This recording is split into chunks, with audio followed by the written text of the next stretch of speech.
is extremely random, but I want you to talk to us about what happened to you in December.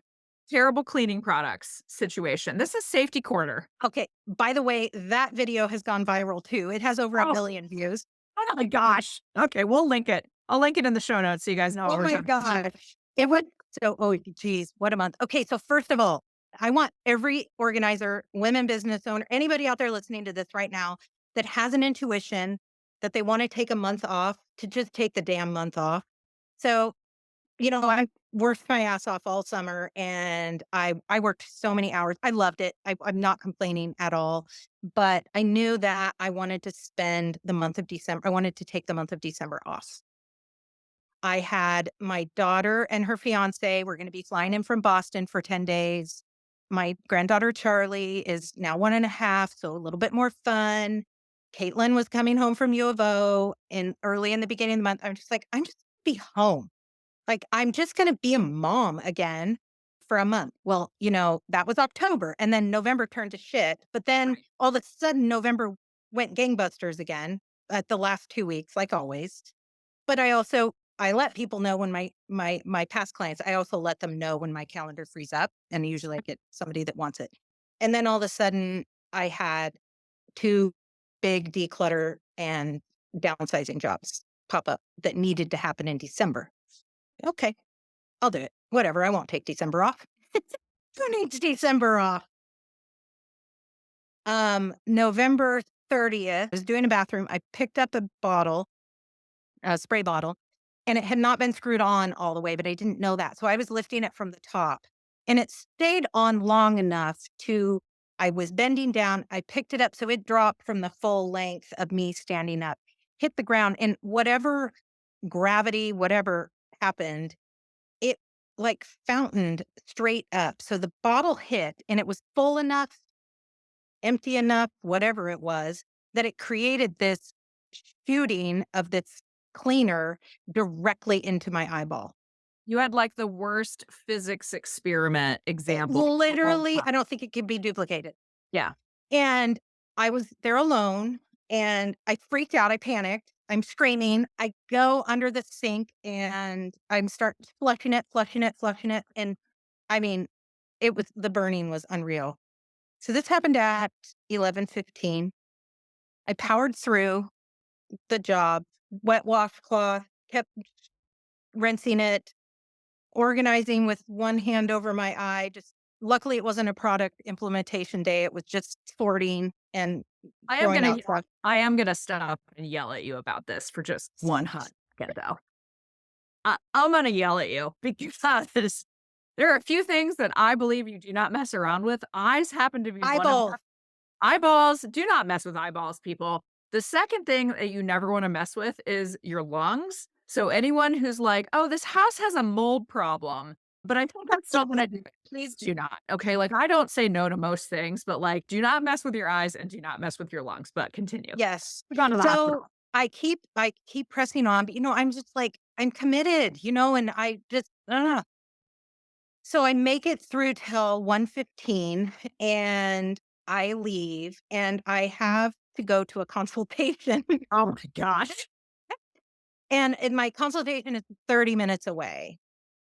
So I am trying to drive back roads. Deer runs in front of my car. Didn't hit it, thank goodness. I'm still eye watering, so much pain.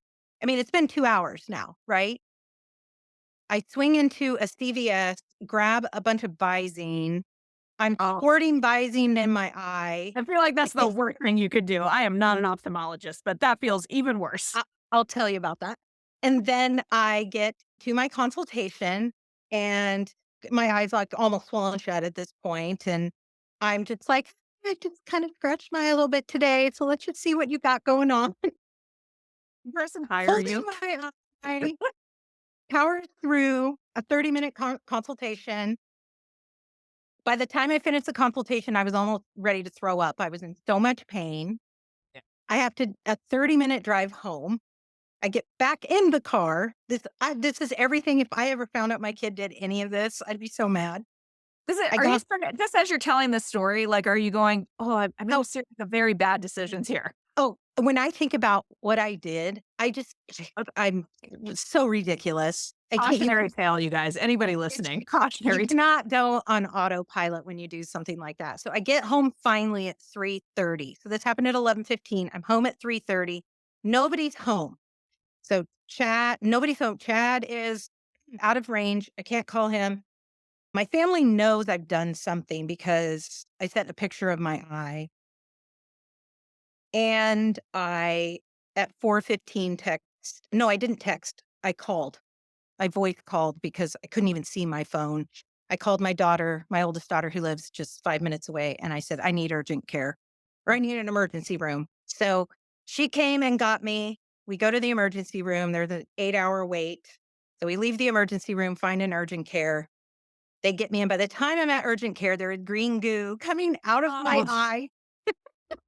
I'm going to put a content warning on this podcast. I know, sorry, but I will tell you the FC is what they're called. They were the most amazing urgent care and took care of me. They flushed it. You should have heard the jokes between my daughter not shutting her mouth behind me and me leaning over, being flushed, and the stuff that the nurses and the doctors were saying. They were so good to me. They checked my eye. There was no scratches, and it ended up being okay. But it was quite the experience. And it is, all joking aside, like, when you told me about this happening, I was thinking about all of the things that we touch in garages and basements and all of that kind of stuff. Like, this could happen very, very easily. Obviously, very easily. And yeah, definitely hindsight, I would have handled it slightly different because there was an urgent care, I think, right there next to my client's house. But yeah, didn't know. And I just kept moving. Yeah. It all worked out, but Yeah. be careful. Yes. And if you're Exactly. I would say this, if you watch it on YouTube, you can see Kim's eyes are fine. She Yes. is not They coming are out fine. a pirate eye Um, patch. but Melissa, the one thing I did say at the beginning of this when you asked me is when somebody gets an intuition to take a month off, they really Yes. should. So even though my eyeball was better 2 days later, I came down with some horrific virus. Yeah. You were really That sick. happened on November 30th. December 2nd, I woke up knowing something wasn't right and was so incredibly ill for 3.5 weeks. December 22nd was the first day I felt like I could be a human being again. Had spent another day in urgent care there.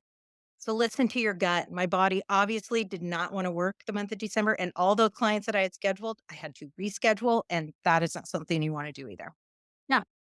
But, let me ask you a question though. Were the clients that you had to reschedule, were they nice about it or were they jerks or Everybody was amazing. right? I had one client that was brand new, I hadn't worked with before, and I had a lot of concern that this was, "Oh, this looks bad, this looks flaky, because this is not like me," but then I just decided if that's the impression that she gets, then that's okay.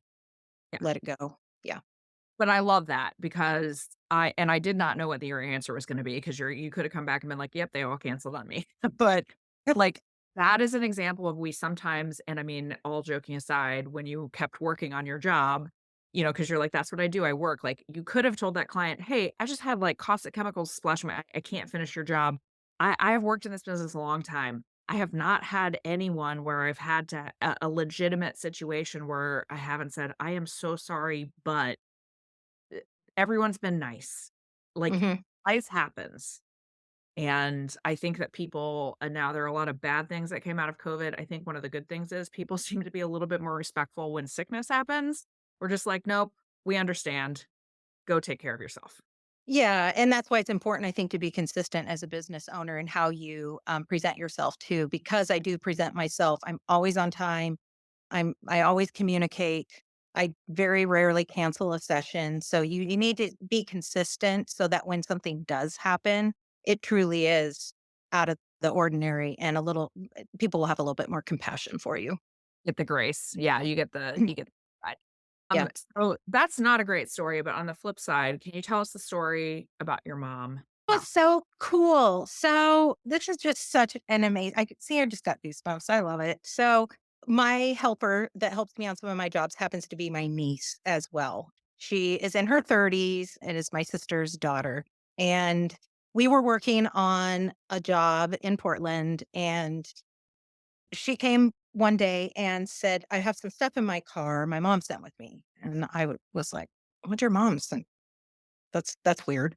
Well, my sister had spent some time with my stepdad in his house and still had some of my mom's things. I did not know that. So anyway, we finish our session, we go to the car, and she hands me this organizational like basket thing. And I was like, "Oh, that's neat." Inside of it were two books. One was, and these were dated in 1997, I think, 96. One was How to Become a Professional Organizer, and one was How to Organize Your Life. And when I saw those books, I knew for sure that I had chosen the right path. I had never spoken to my mom about organizing, not one time. I had no idea that she was even interested in this, and interested in it before it was even a thing is what is even crazier. So, I lost my mom at 68 to breast cancer in 2015. So to find this out 8 years later was such an incredible gift. And I have those books right by my desk, and it's just a reminder of those gut intuition feelings, those callings that you have. I had this calling in 2001 when I wanted to start an organizing business and didn't do it. I'm glad I started when I did because I have so many life experiences to help me become a better organizer, to be able to relate to people. But just knowing that my mom wanted to be one too is so awesome. And I just think these are the gifts of there's just serendipity, I think, sometimes where you just go like, "I can't explain it," and, people will call it different things, but I just think it's really, really sweet to know it's like that confirmation that you're on the right path. Mm. Yes, it was. And it was in October because I every month I try and turn my posts pink for breast cancer awareness, and I remember doing an Instagram story with my pink shirt on. So it was kind of I finding all of that out in the month of October was really cool.